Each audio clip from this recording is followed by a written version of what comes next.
Hi అండి, అందరూ బాగున్నారా?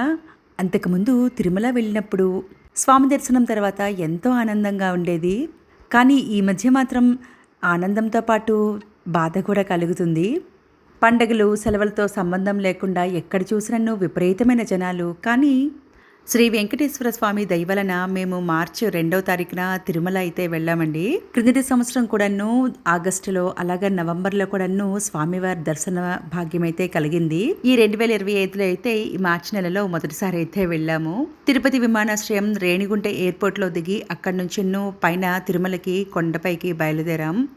ఆగస్టులో వెళ్ళినప్పుడైతే వర్షాలు పడ్డాయి. నవంబర్లో వెళ్ళినప్పుడైతే వర్షాలతో పాటు పొగమంచు కూడాను చాలా ఉంది.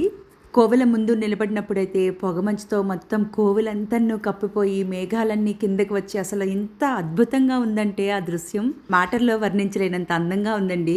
మీరు కూడా వీలైనప్పుడు నవంబర్ నెలలో వెళ్ళటానికి ప్రయత్నించండి. సిఆర్ఓ ఆఫీస్ ముందు జనాలైతే రూముల కోసమని వెయిట్ చేస్తున్నారు. లక్కీ డిప్లో కూడాను తోమాల సేవ, సుప్రభాతం, కళ్యాణోత్సవం ఇలాంటి రకరకాల ఆర్జిత సేవల కోసమని సిఆర్ఓ ఆఫీస్ ఎదురుగా ఉన్న ఆఫీసులో అయితే మనం రిజిస్టర్ అయితే చేయించుకోవచ్చు. ఎంతో అదృష్టం ఉంటే కానీ ఆ టికెట్స్ అయితే దొరకవు కదండి. ఒక్కో సేవకు తగ్గట్లుగా 10 మంది, 50 మంది, 80 మంది ఇలా మాత్రమే ఎల్లో చేస్తారు కదండి. కానీ లక్కీ డిప్లో పేర్లు ఎంటర్ చేసుకునే వాళ్ళం అయితే మాత్రం వందల్లో, వేలల్లో ఉంటుంది. అందుకే చాలా అదృష్టం ఉంటే కానీ ఆ సేవలు అయితే దొరకవు. మనకి ఆ సేవలో పాల్గొనే అదృష్టం కలిగితే సాయంత్రం 5:30 తర్వాత అయితే మొబైల్లో మెసేజ్ వస్తుంది.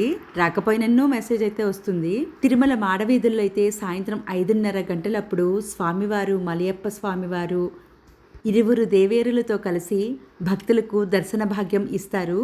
ముందు 2 పెద్ద గజరాజులు నడుస్తూ ఉండగా వెనక మలయప్ప స్వామివారు వేంచేస్తుంటారు. ప్రతిరోజు సాయంత్రం 5:30 గంటలప్పుడు అయితే మాత్రం 4 మాడవీధుల్లో స్వామివారి దర్శనం అయితే కలుగుతుంది.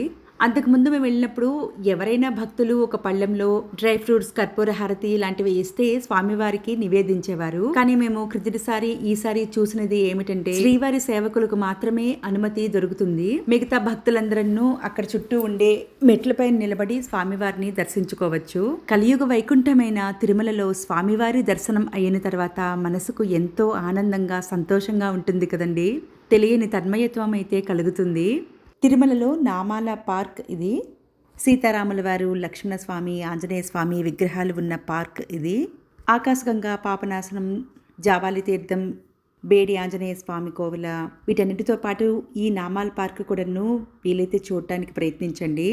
అలాగే పుష్కరిణిలో ముందుగా స్నానం చేసి వరహస్వామి దర్శనం చేసుకున్న తర్వాత శ్రీ వెంకటేశ్వర స్వామి దర్శనం చేసుకోవడానికి కూడాను ప్రయత్నించండి. తిరుమల మాడవీధుల్లో చెప్పులు లేకుండా నడవాలి కదండి. అయినా కానీ కొందరైతే చెప్పులతోనే నడుస్తున్నారు. అలాగే కొందరు ఆడవాళ్ళు, అమ్మాయిలు అయితే సంప్రదాయ దుస్తులు కాకుండా రకరకాల వస్త్రాలతోనైతే కనిపిస్తున్నారు. అలాగే దర్శనానికి కూడా వెళ్ళిపోతున్నారు. నైట్ డ్రెస్సులతో కూడా తిరుగుతున్నారండి. జీన్స్, టీషర్టు వేసుకొని, జుత్తులైతే విరబోసుకుని ఒక ఆధ్యాత్మిక క్షేత్రానికి వచ్చామా లేదంటే ఒక పిక్నిక్ స్పాట్కి వెళ్ళామా అన్నట్లుగా ప్రవర్తిస్తున్నారు. తిరుమలలో ఎవరైనా మహా అయితే 2-3 రోజులు మాత్రమే ఉండగలరు కదండి. ఆ 2-3 రోజులు కూడాను మామూలు సంప్రదాయ బట్టలు వేసుకోవడానికి ప్రయత్నించలేరా? అసలు అలాంటివి చూస్తుంటే చాలా బాధగా ఉంటుందండి. కొన్నేళ్ల తర్వాత ఇంకా మన సంప్రదాయాలు ఇవన్నీ ఏమైపోతాయో అని బాధగా మాత్రం చాలా ఉంటుంది. అలాగే ఎక్కడ కూడాను గోవింద నామస్మరణ అయితే వినిపించడం లేదు. అంతకుముందు క్యూ లైన్లో ఉన్నప్పుడు కానీ, బస్సుల్లో వెళ్ళేటప్పుడు ఎక్కడే నన్ను గోవిందా గోవిందా అంటూనే ఉండేవారు చిన్నపిల్లలతో సహాను. కానీ ఇప్పుడైతే ఎక్కడా వినిపించడం లేదు. వేరే రాష్ట్రాల్లో అయితే కోవిలికి వెళ్ళేటప్పుడు ఎంతో పద్ధతిగా ఉంటారు. కానీ మన రాష్ట్రాల్లోకి వచ్చేసరికి ఎందుకు ఇలా ప్రవర్తిస్తున్నారో అర్థం కావటం లేదు. ఇప్పటి యువతరం ఇలాంటి బట్టలు వేసుకుని ఇలాగ ప్రవర్తిస్తుంటే కొన్నాళ్ళు పోయిన తర్వాత అది మామూలు విషయం అన్నట్లుగా ప్రవర్తిస్తారు కదండి. తర్వాత తరాల వాళ్ళకి వీళ్ళు ఇంకేం చెప్పగలరు? హైదరాబాద్లో స్వర్ణగిరి వెంకటేశ్వర స్వామి కోవిలకు కూడాను వెళ్ళామండి ఇంతకుముందు. అక్కడైతే సెక్యూరిటీ సరైన బట్టలు వేసుకోకపోయినా, జుత్తు విరబోసుకుని ఉన్నా కానీ వెంటనే ఆపేస్తున్నారు. పద్ధతులను ఫాలో అవ్వలేమంటే ఇంకక్కడికి రావడం ఎందుకు? వేరే రాష్ట్రాల వాళ్ళ కోవిళ్ళకు వెళ్తే మాత్రం అక్కడ వాళ్ళు చాలా పద్ధతిగా ఉంటారు. మన కోవిళ్ళకు వచ్చేసరికి ఎందుకు ఇలాంటివన్నీ?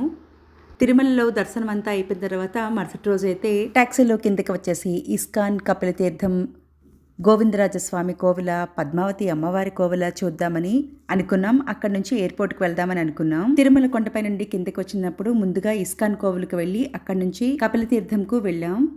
అక్కడ నుంచి తిరుచానూరు పద్మావతి అమ్మవారి కోవిలికైతే వెళ్ళాం. అక్కడ చాలా జనాలున్నారు.